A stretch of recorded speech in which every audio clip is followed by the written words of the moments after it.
Welcome to Beyond the Matrix with Rod Bryant and Jerry Gordon here on Israel News Talk Radio. Unplug, strap yourself in because you are about to move beyond the Matrix.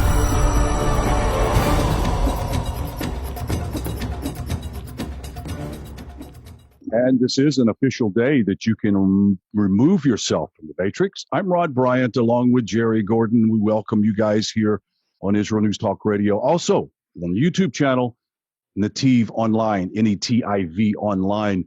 You can check us out. Also leave us a message and subscribe to the channel. We really appreciate it. Jerry, we have a guest that we've never had on, smart as a whip, very knowledgeable of archaeology, the history of Israel.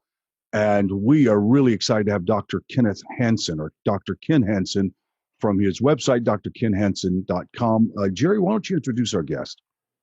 Okay, Dr. Ken Hanson is the coordinator of the interdisciplinary program in Judaic Studies at the University of Central Florida. He's taught the history, literature, and cultural legacy of the Jewish people from antiquity to the modern rise of the State of Israel. He's lived in Jerusalem in the northern Galilee.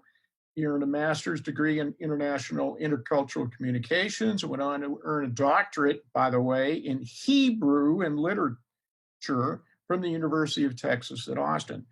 He's got multiple books out there on this topic we're about to address. He's been on national television and syndicated radio, History Channel and Travel Channel, and the Gaia Network. He lends unique insights on the question of why Israeli Jewish heritage is proven by archaeology.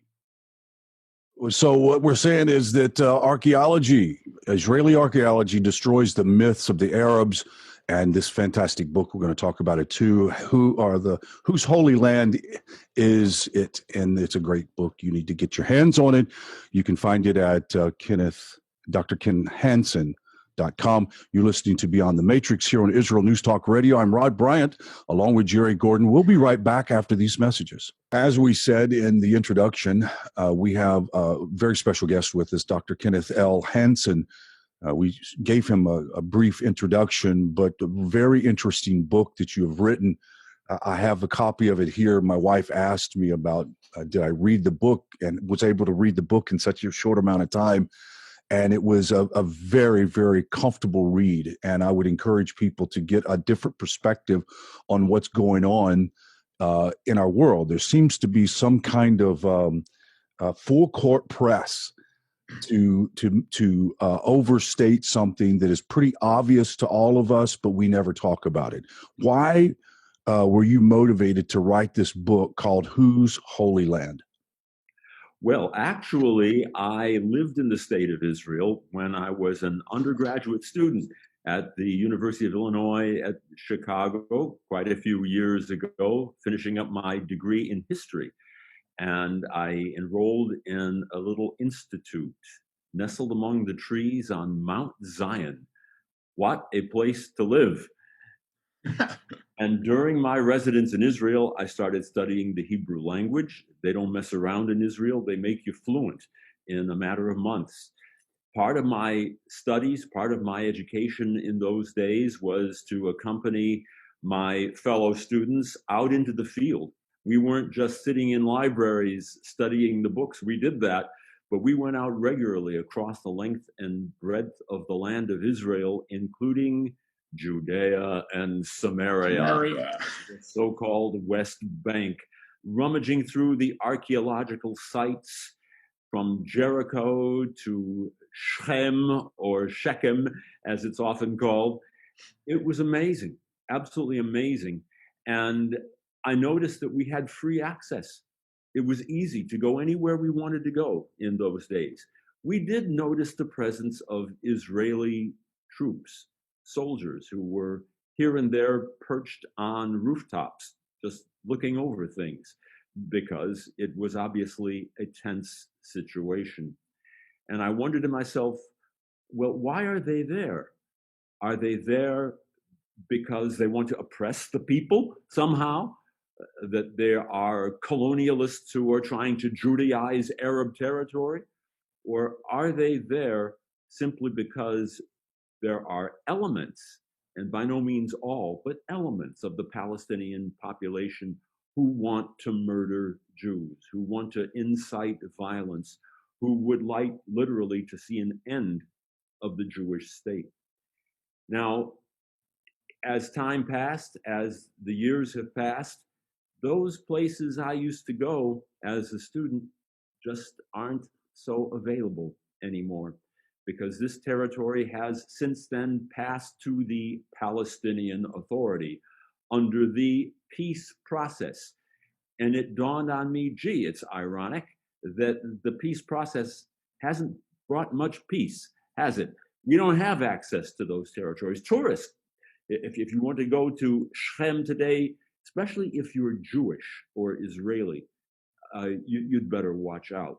Now we have a so-called separation wall between the West Bank territories, Judea and Samaria, and the rest of the state of Israel, which didn't used to exist.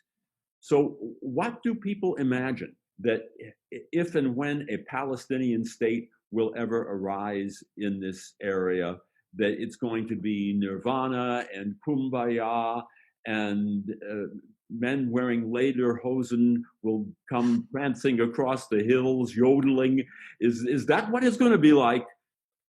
I doubt it. I doubt it. I'm not happy to see that separation wall. I'd like to see it come down. I'd like to see us have access to all the archaeological sites. And there's only one way that's going to happen, and that is if Israel will, Be'ezrat Hashem, in God's will, extend Israeli sovereignty over areas that are historically Jewish, that have been Jewish for the last 2,000, 3,000 years and more. And the proof of that is right under our feet. We're living on top of the Bible. These are ancient Jewish areas. And all you got to do is take a spade and dig down a little bit, and you'll find it. You'll find it. Dr. Hanson, speaking about that, the subtext of your book is Archaeology Meets Geopolitics in Today's Middle East. What are the significant archaeological evidence of the over 3 million millennial Jewish presence there in Israel? It's everywhere. Somebody said, you want to learn about America, take a book. You want to learn about the land of Israel, take a shovel. You dig down, and from Jericho to Shechem to Nablus, which is currently a Palestinian a city, but it's sitting on top of an area that was Jewish. Joseph's tomb, Rachel's tomb, Bethlehem, it's everywhere. So all you got to do is look. There are ongoing archaeological digs, of course. That's all controversial. But beyond that, there are Jews who actually desire to live in these places where you have historical Jewish presence for thousands and thousands of years. Settlements have gone up, controversial settlements which have been deemed illegal by the international community. What's illegal is it's illegal for Jews to live in their own land. You can, if you're Jewish, you cannot live in Hebron or Hebron. Now, did Jews come in and literally evict Arabs from their homes? They bought the places where they're living. Nonetheless, these areas are supposed to be devoid of Jews. And I hate to employ a Hitlerism. That's been done to death. But nonetheless, Hitler had a term that the Reich must be Judenrein. Judenrein, free of Jews. Actually, the word means clean of Jews. And it is not an exaggeration to say that this is the goal of the Palestinian Authority. If and when a Palestinian state should ever arise in this land, all Jews must leave. The Jewish settlers, the settlements must be dismantled. They must leave. Palestine must be Judenrein. And if they do not leave, what would be the fate of the settlers who have the audacity simply to want to live near the tomb of the patriarchs, where Abraham, at least in tradition, is buried, the patriarchs and the matriarchs, Abraham, Isaac, Jacob? What would be their fate? Not a pleasant one. It would not be possible. If anything, they would do it in peril of their life. In peril of their life. Exactly right. You're exactly right. In peril of their life. So that's what the Middle East is facing. Do we want a land which is indeed diverse and multicultural, which is what the state of Israel currently is? Or do we want apartheid? They talk about Israel being apartheid. That would be true apartheid, a separation of populations and Judenrein for the state of Palestine, quote unquote. This is Judea and Samaria. And even the term West Bank is a misnomer. West Bank of what? West Bank of the Jordan River. This is an artificial term. This is an artificial term that's basically invented in order to de-Judaize these areas. The correct term is, in fact, Yehuda, Judea, Veshomron, and Samaria. Yehuda Veshomron, Yesha, as it's abbreviated. And there's a council of Jewish Israeli settlers, in fact, who have gone to various areas in this historic land and simply said, we want to live here. We will happily live side by side with the Arabs. The Arabs won't have it. I was going to throw in and ask a question because I want to get to really the meat of the book, and that is dealing with the evidence that is in the land, especially the latest evidence, archaeological evidence within the 3 millennial Jewish presence. What do you think is the most significant archaeological evidence found that points absolutely 100% that this is Jewish land? Just a year ago, in fact, we have the opening of an archaeological tunnel near the city, or really underneath the ancient city of David, which has been disputed for many years. Was there even such a person as a King David? Now, this is what archaeologists debate. Did King David exist? Was he any more historical, say, than King Arthur? Well, this is where archaeology comes in, because for decades now, there has been an underground dig in the area called David City, although it's beneath the Arab neighborhood of Silwan, which is in Arab East Jerusalem. Now that means it's technically over the border of the Green Line, the 1948 Armistice Line, which artificially divided Jerusalem into eastern and western sectors. Now, if and when a Palestinian state is created, what's the demand? That Jerusalem be divided again along those very borders. And what is sitting directly underneath this part of Arab East Jerusalem, as they call it? Well, the city of David. And a new tunnel. It had been discovered by accident in the year 2004 when a sewage pipeline had burst in that part of town. Now, Jerusalem is united ever since 1967 under Israeli rule. And the Israelis have strict rules themselves as to how to approach anything that happens underground. That is something I want to pick up when we come back from the break. It's really important for people to understand and hear this.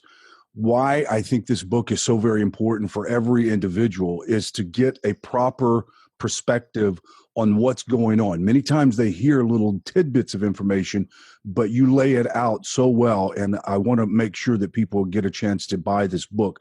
When we come back after the break, we'll talk about how to get that. You're listening to Beyond the Matrix here on Israel News Talk Radio. I'm Rod Bryant, along with my amazing producer and co-host, Jerry Gordon, and we'll be right back with Dr. Hanson after this message. Okay. Okay, stand by. It's good flow, by the way. Yes. All right. Dr. Hanson has done this 1,000 times. I am most definitely sure of that. Well, Going on Coast to Coast AM on Monday night, by the way. Oh, really? Yeah, Oh, pretty big show. oh, it is. My goodness, I've been listening to that. Well, I don't listen now, but what is happening Monday night? Coast to Coast AM with George Noory. Oh, really? In the middle of the night.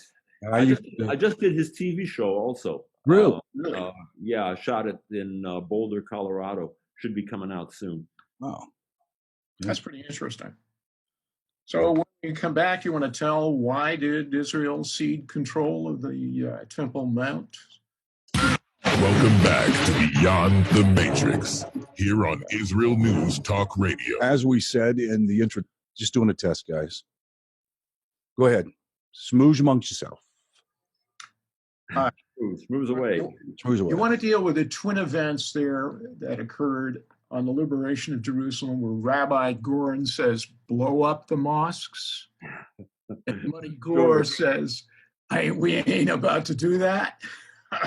Yeah, sure, exactly. And then Moshe Dayan bends over backwards to essentially the little king, as we used to call him in Amman, grinning in control of the Temple Mount. Yep. Yeah. I think those are important things to communicate. Sure. Absolutely. Okay. Okay, stand by. We're in the queue.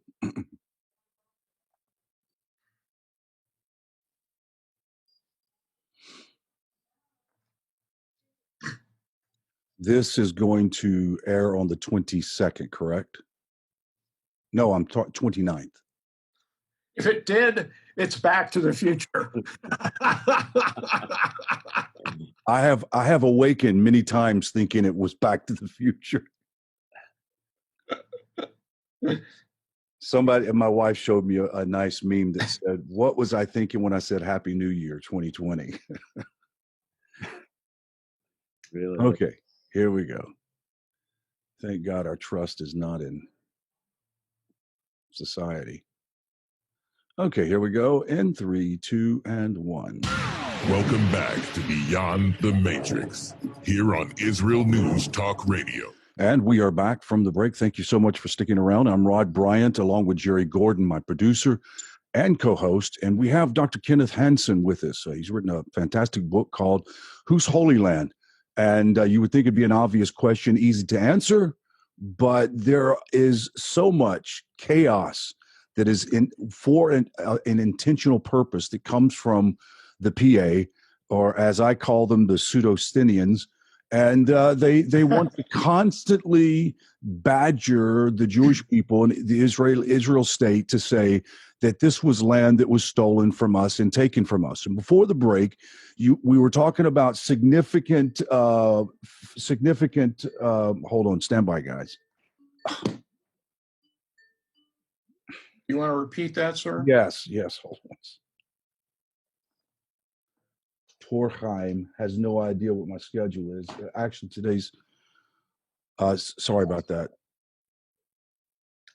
We start over again. In 3, 2, and 1.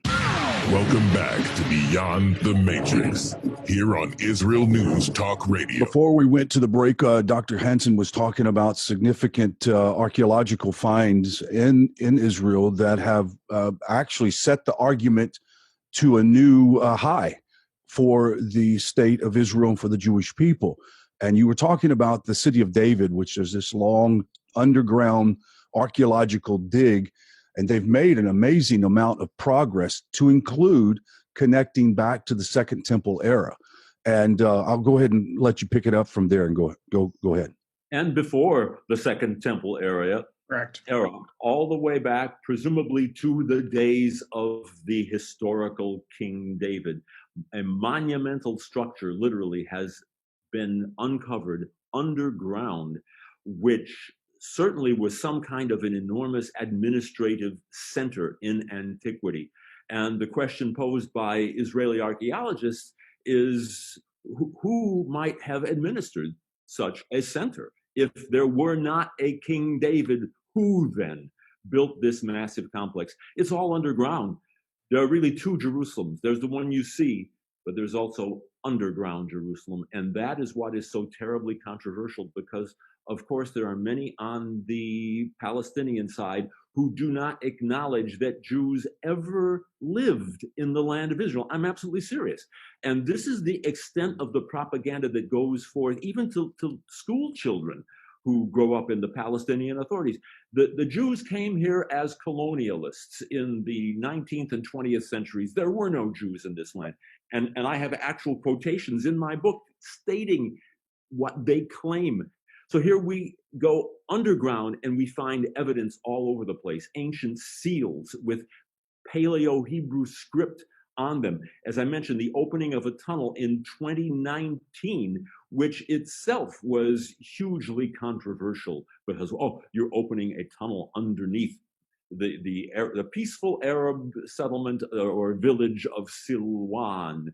And of course, more international condemnation. Never mind the fact that this has built not only infrastructure, but brought more tourism into the area, has increased wealth, prosperity across the length and breadth of Jerusalem and beyond. And you'd think that people who are living, I'm talking about the Palestinian community, who are living side by side with some of the most productive, ingenious, entrepreneurial people on earth, would want to share in that prosperity. Instead, no, we want to destroy it all. We want literally to crush the state of Israel. And they're doing a pretty good job because their propaganda, of course, leaks out into the international media and is picked up and reverberated hook, line, and proverbial sinker. Absolutely. And this is why this program is so important for people to understand that there is another side to this, which is truth.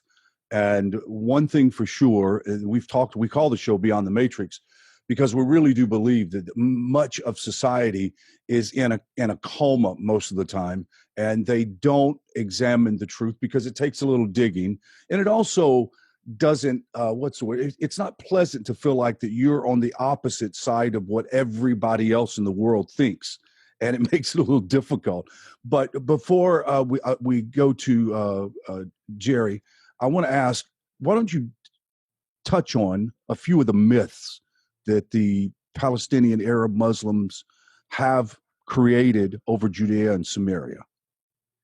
Well, there never was a temple. Jews never lived in Judea and Samaria. What about the ancient city of Jericho? No, Jews were never there. Never mind that we've got archaeological evidence going back to King Herod the Great. We have uncovered an entire palace built by Jewish hands under, of course, the tyrannical King Herod the Great. But who was living in this land? And before that, for centuries and centuries, all the way back to Joshua. And that is hugely controversial because can we prove that there ever was a Joshua or that the walls came crashing down? All of that is out there. It's debated among archaeologists, but there's no question that the Jewish heritage of the land has been present. How about Hebron, the tomb of the patriarchs?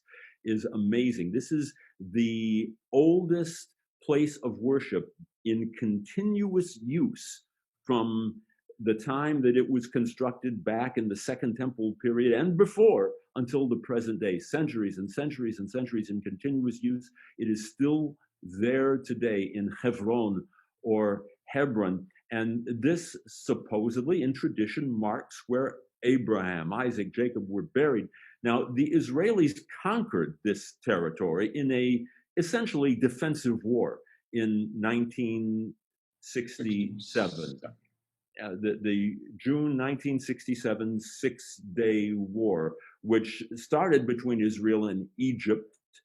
And the Israelis at the time sent a fervent message to King Hussein of Jordan in those days saying, stay out of this. This is between us and Egypt and Syria.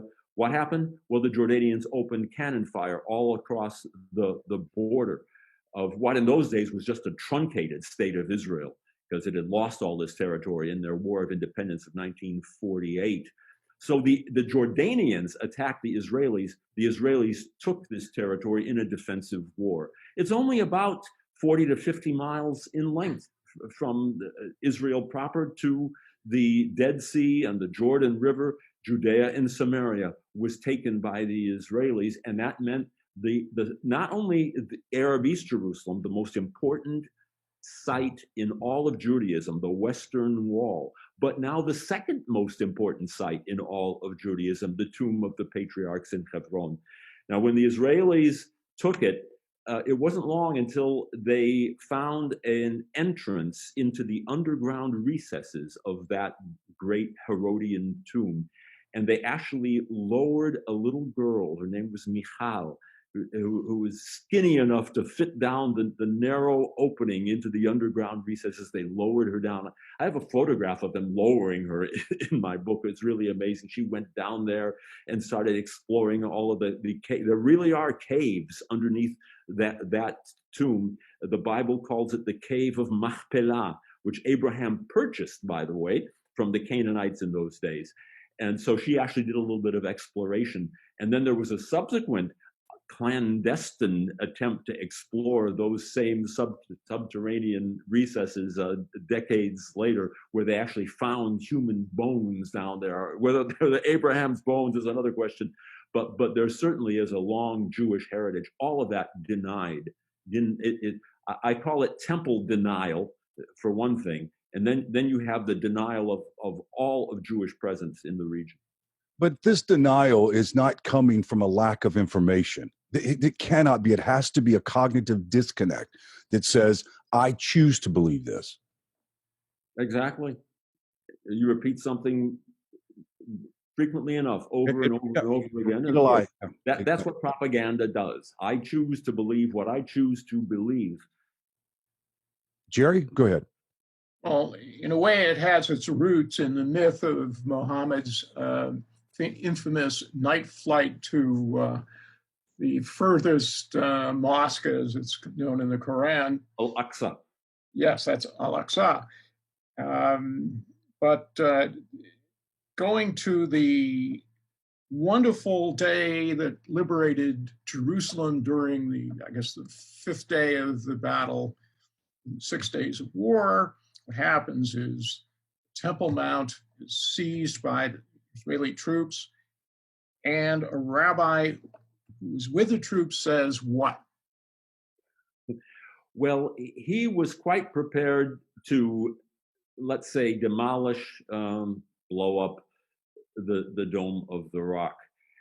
And Israeli authorities said, no way are you going to do that. The Israeli general on hand said, you say that one more time, I'm taking you to jail. Because this is the third holiest site in Islam after Mecca and Medina. Whatever the historicity or lack of historicity of the Prophet Muhammad's night ride, where he presumably got on his mystical steed al-Buraq and in a single night was transported to the farthest location, which is Al-Aqsa, and set foot on the actual rock on which Ibrahim supposedly sacrificed Isaac. He was taken up to heaven on a ladder of light and met Allah himself, who washed his heart, and then he went back down again and back to Mecca in a single night. And so the Al-Aqsa Mosque was built on the Temple Mount. So was the Golden Dome of the Rock, third holiest site in Islam. But where was the ancient Jewish temple, which the Palestinians denied? Where was it located? Well, some have thought could have been anywhere up on the Temple Mount. It might have been further north of where the Dome of the Rock is. There's good archaeology now that suggests that the Dome of the Rock is sitting exactly on the site of both King Herod's temple and Solomon's temple. And Rabbi Goren is saying, this is our holiest site. This is the rock. This is where our temple should stand. Why don't we just get rid of the Dome of the Rock? Well, Israelis, never mind the zealotry, do desire to live in peace and in coacceptance with Muslims, with Arabs. Obviously, they have done this for years. There's a long history of Jews living in peace and tranquility and actually rising to high position under Arab Islamic rule across the Middle East. Look at Maimonides, for example. There's no desire to destroy Islam or a sacred site of Islam.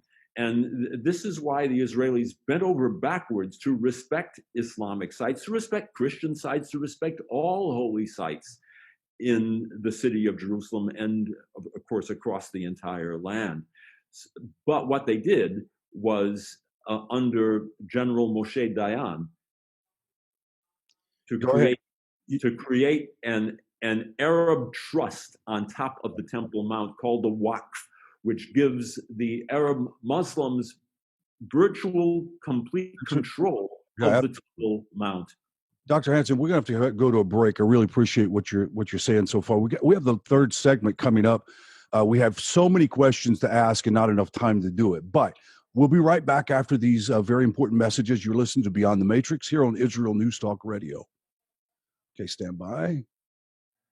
Okay. Are we free to talk, Rod? Yes, sir. Go for it. In this final segment, you want to deal with those strange Israeli groups who have been complicit in denying places like Shem and horrible revelations about the state of Israel not defending the tomb of Joseph. Okay. All right, but I'd like to sort of end up with that question about Qumran.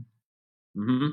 And also, since this program is going to air virtually on the day of Erev Tish B'Av, the question about where did... Here on Israel News Talk Radio. Before we went to... Where did Jeremiah go to, and where is the Ark of the Covenant? I think that's probably a good way to sort of end the nature of this fact discussion. Right. Okay. Right. Sorry.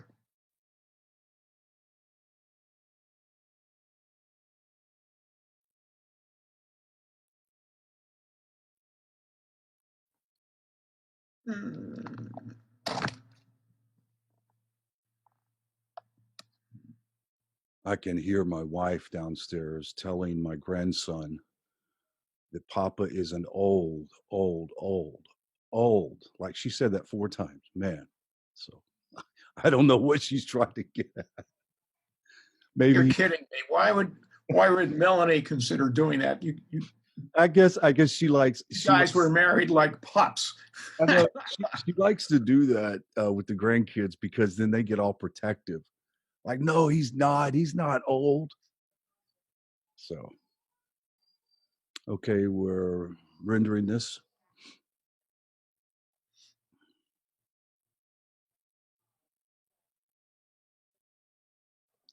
Okay, since we only have, 10 minutes and 30 seconds, what do we want to hit as the key here? I want to promote the book, obviously, where you can get it on Amazon. Where can you purchase the book, Doctor? Yeah, it is. On Amazon. Okay. So and my website, of course, which links to Amazon. Okay, so right out the chute, let's do that, and then at the end we'll do it again. Anything specific that you want to hit on that you think is important that we haven't touched on? Well, it's Rabbi Getz and his tunneling in the 1980s, where he says he laid eyes on the Ark of the Covenant. Okay, so Right. let's just go to the hot topic and do that. Okay, yeah. We can talk about Joseph's tomb also. And that's Right. why I read Pogrom. Yeah, That's correct. Yeah, we need to talk about that. That was a veritable pogrom. yeah. It was.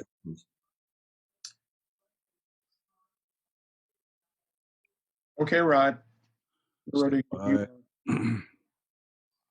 And 3, 2, and 1. Welcome back to Beyond the Matrix, here on Israel News Talk Radio. And we're back into the final segment. I'm Rod Bryant, along with Jerry Gordon and Dr. Kenneth Hanson. We've been talking about his really fantastic book that you guys have got to get your hands on. You can get it on Amazon, actually, and you can go to his website. But the book is called Whose Holy Land? That's the question. Dr. Hanson, what is the website? The website is drkenhanson.com. Dr. Ken Hanson, HANSON.com. And I have links there not only to Amazon, but to my own YouTube channel, where I have created 6 Judaic studies courses. I teach Judaic studies, and Oh, wow, I fantastic. created a whole series of video lessons, unlike anything you've ever seen before. I guarantee, and it's all on my own YouTube channel called Treasures in Time. But just go to my website, drkenhanson.com. It'll take you everywhere you want to go. Absolutely. What I like about it is you're providing an education to and translating it out in a way that most people haven't taken time to consider. You've got a very well laid out system. I want to encourage people, go to the website, drkennethhanson.com. Dr. Ken Hanson. Dr. Ken Hanson. I'm sorry, and no spaces, no dots in between. Right. Dr. Hanson, let's go to this sort of really hot topic issue, Joseph's tomb, and also the digging under the Temple Mount. Yeah, well, Joseph's tomb is the third holiest site in Judaism after the Temple Mount and the tomb of the patriarchs. This is where the venerable ancient patriarch Joseph, with his multicolored coat, was in tradition buried. Now, what does the archaeology say? How far back can we trace it? Depends who you listen to. There are a lot of competent archaeologists on both sides, and we don't know if this was actually Joseph's tomb or not. Very possibly not, but we know that there was a Jewish tomb structure built here many, many centuries ago, back into antiquity, as a matter of fact, and it is well attested in sources. So Jews find this a very important place to come to pray. They built a yeshiva, in fact, right on the doorstep of the tomb, called the Od Yosef Chai Yeshiva, which means Joseph still lives. Well, what happened? All of this territory was transferred to the Palestinian Authority under the Oslo Accords, which in fact turned out to be a disaster, the Oslo Accords. And it opened the door for all manner of unrest in the region. In September of 1996, Joseph's tomb was stormed by a group of rioters and gunmen. This was essentially a modern pogrom, like the pogroms that plagued the European communities for so many centuries. I actually have a statement here from one of the yeshiva students at the time. His name was Hillel Lieberman, and here's what he said. After a large demonstration in the central square of Nablus, Arabs began to march on Joseph's tomb. Within minutes, the tomb was surrounded on all sides by thousands of Arabs who began to pelt the compound with rocks and firebombs. The same Arab policemen who regularly served on the joint patrol with the Israelis now began firing at the Israeli soldiers with their Kalashnikov machine guns. Wow. And it got worse. Upon entering the yeshiva, they engaged in a pogrom reminiscent of scenes from Kristallnacht, when synagogues in Germany were ransacked. Sacred texts were burned by Palestinians or torn to shreds. Talises or talitot, Jewish prayer shawls, sacred tefillin or phylacteries were thrown to the ground. Anything of value pillaged. The yeshiva's office equipment, refrigerators, etc., all stolen. The library was set afire. Unbelievable. Now, the Israeli army essentially helped to evacuate the area. But why was the Israeli response so tepid? Probably, again, because they didn't want to incite the situation further, and they knew that international condemnation would come down, as it always had. But the Israelis basically abandoned the third holiest site in Judaism. What a tragedy. Now, eventually, Jews have been allowed to return for prayer only. And they also attempted to create a settlement in the region, in fact, but the Israelis themselves ordered the settlement demolished. Right. And it's just interesting thought that every agreement or peace agreement that we've attempted to make with the PA has always turned into just a disaster. Always. It's just, there's never been a peace deal that ever had any peace in the whole thing. And I just find it really interesting. Once again, going back to the book, make sure you get a copy of this book. You don't want to miss it. Go to Amazon or go to drkenhanson.com. You'll be able to order the book. Jerry, you had a question you wanted to ask or throw in a comment? It's Dr. Getz, Rabbi Getz, and his project underneath the Temple Mount. Absolutely. Well, when Israel conquered the areas of Judea, Samaria, and East Jerusalem in the 1967 Six-Day War, what a scene it was, where Israeli paratroopers, the roughest and toughest, are literally throwing themselves against the Western Wall and weeping. Unbelievable. Rabbi Yehuda Getz, Rabbi Emeritus of the Western Wall, back in the 1980s, started digging to the north, underneath the Arab East Jerusalem, the Muslim quarter, actually, of the old city of Jerusalem, started extending a tunnel that was already there, but extending it all the way northward along the ancient Herodian wall. Unbelievable. He got to one area called Warren's Gate, well below ground, and penetrated it, and found himself within a series of subterranean vaulted caverns, originally built in the days of King Herod. This is the substructure of the Temple Mount and the great Jewish temple that stood on the site that Arabs deny existed.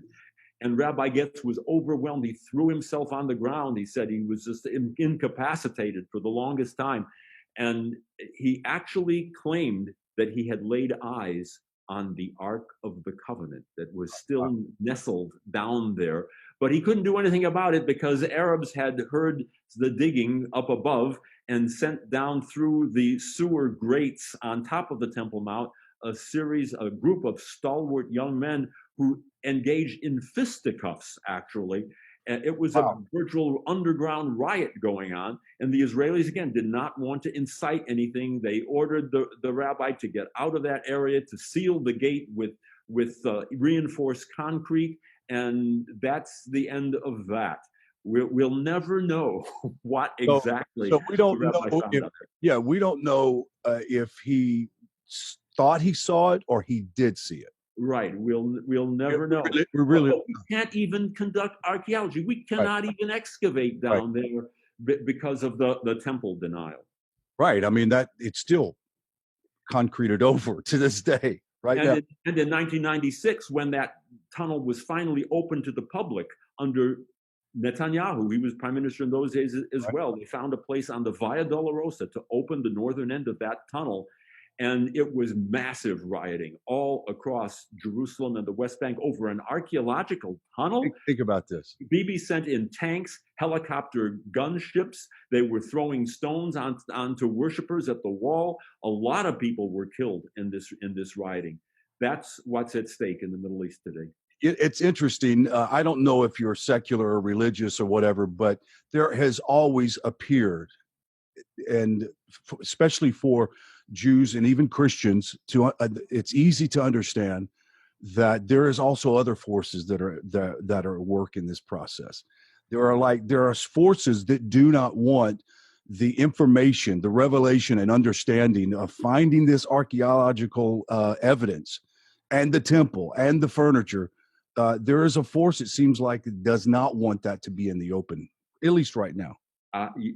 Actually, as a Jew by choice. Right. Okay.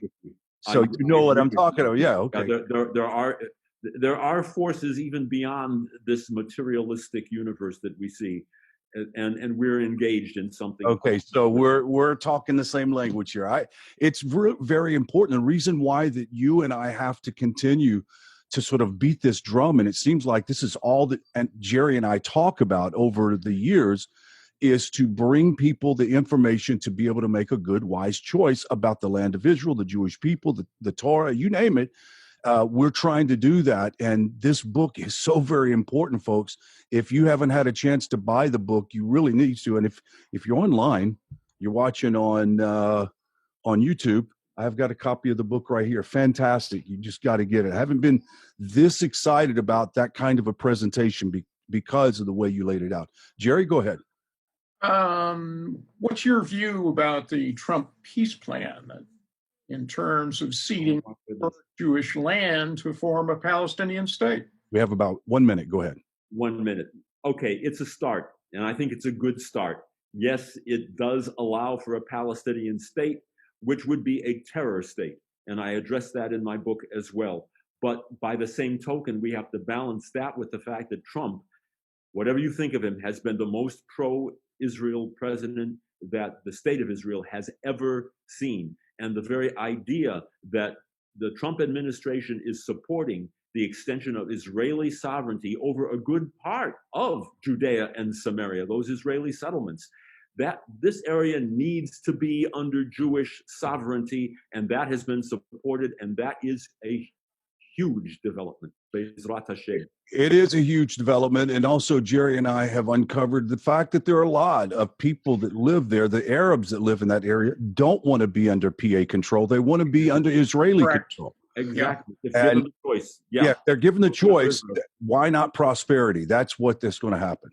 So Israel could enfranchise, in fact, the Arab citizens living in Judea and Samaria.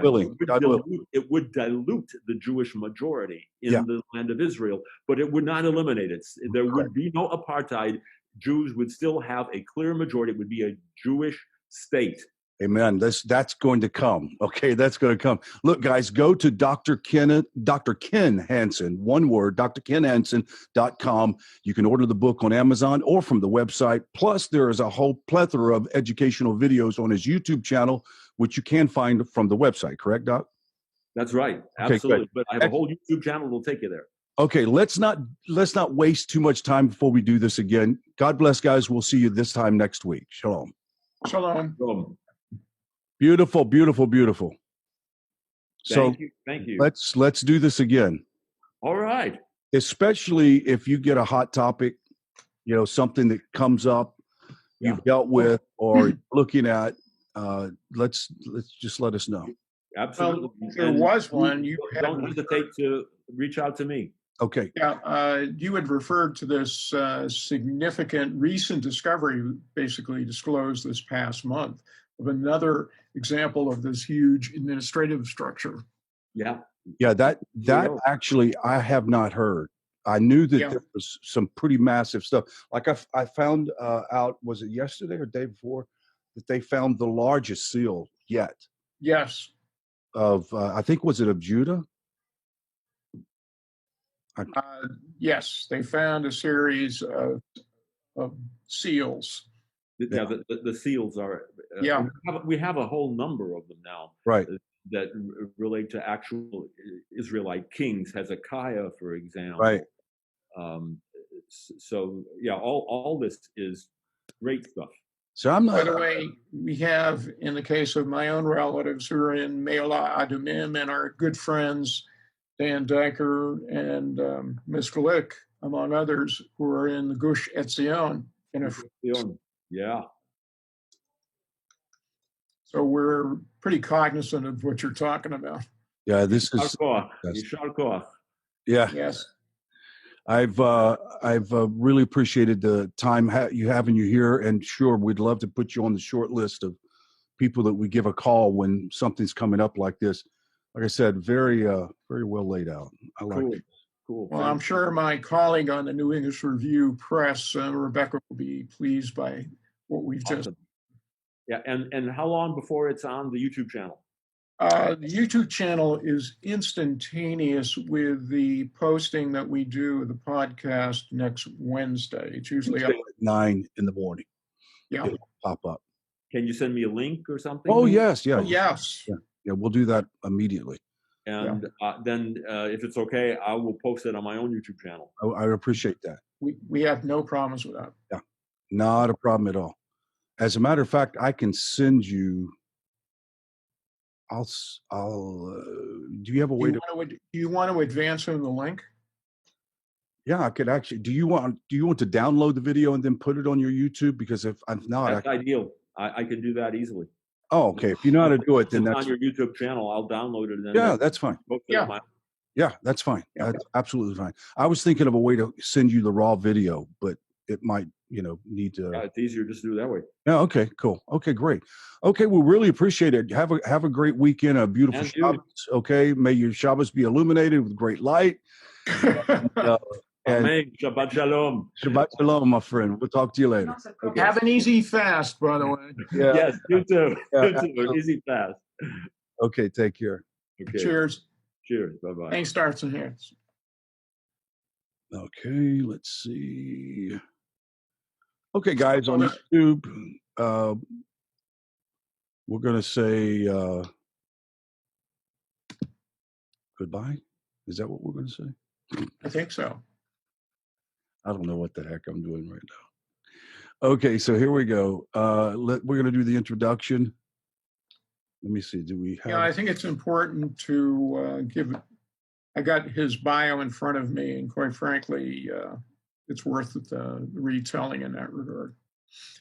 Particularly since he's appeared on things like the History and Travel Channel and the Gaia Network. Yeah, I'm going to tell you, this guy is a whip, man. He's smart as a whip. Oh yeah, I mean, that guy is basically when my colleague at the NER Press sent me the book and the stuff, I said, spot on. We have to have this guy on. Yeah, a Jew. Listen, I wonder what happened to him during that time to become a Jew by choice. Like, you cannot look at the archaeological evidence and live in the land without wanting to join the people. I think he referred to that. Yeah. Pretty much. He said in the time he was there, they would take them out on field trips to each of these sites. Man. Okay. Okay. Let's do this thing.